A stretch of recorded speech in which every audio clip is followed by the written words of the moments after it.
کیا اللہ سے شکوہ کرنا درست ہے؟ اگر اللہ شکوہ نہ کرے تو انسان کس سے شکوہ کرے؟ اگر کوئی انسان دنیا سے نفرت کرتا ہے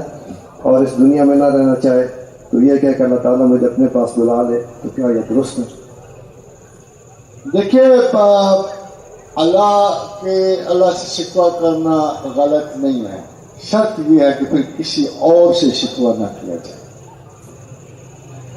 اگر اللہ ہی آپ کے پیش نظر ہے، خدا ہی آپ کی زندگی کا خالق ہے، آپ ضروریات بھی اسی سے مانگتے ہو، توجہات بھی اسی سے مانگتے ہو، تسکین بھی اسی سے مانگتے ہو، پھر اگر آپ اللہ سے تو اللہ تم نے مجھے نہیں دیا۔ اگر حضرت ایوب علیہ السلام کی آپ گیت سنیں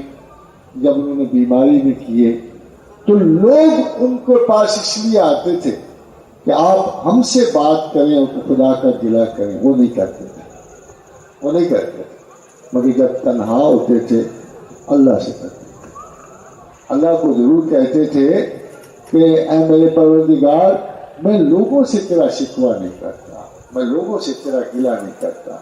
لوگ مجھے ناشکر گزار کرنے آتے ہیں، میں نہیں کرتا، مجھے پتا ہے کہ تو جو کچھ کر رہا ہے میرے لیے مناسب کر رہا ہے، مگر اے پروردگار میں بڑی مصیبت میں ہوں۔ اور یہ جملہ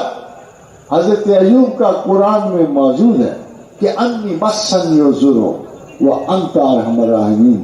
اے اللہ مجھے ضرر نے چھو لیا ہے، کیوں مجھے میری بیچارگی پہ رحم نہیں کرتا، کیوں مجھ پر کرم نہیں فرماتا، کون سی خطا میں نے کی تھی کہ تو نے مجھے شیطان کے قبضے میں دے دیا، تو مجھے کون سی عزت و عظمت کے عوض تو نے شیطان کو مجھ پہ حکم لاگو کرنے کا اجازت دے دی۔ تو خدا سے گلہ شکوہ اس لیے جائز ہے کہ خدا ہی سے گلہ ہو سکتا ہے، دینے والا وہی ہے، عطا کرنے والا بھی ہے، مگر اس یہودی کی طرح گلہ نہیں کرنا چاہیے جو خدا کہتے تھے کہ خدا کا ہاتھ تنگ ہے، ہمیں مال ہی نہیں دیتا۔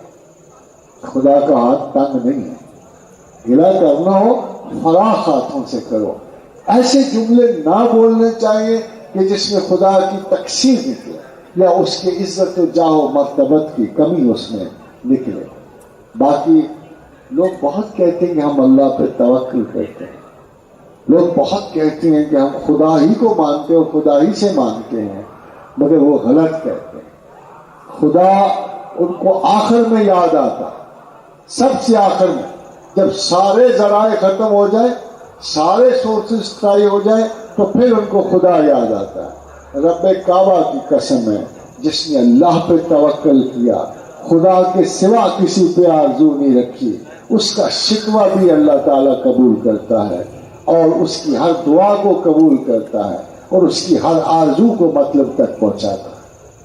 حضرت شیخ عبد القادر جیلانی سے کسی نے پوچھا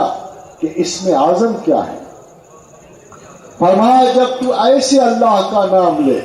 کہ تیرے دل میں کوئی اور نام نہ ہو تو وہ اسم اعظم ہے۔ ایسے اللہ کا نام لے کہ تیرا دل خالی ہو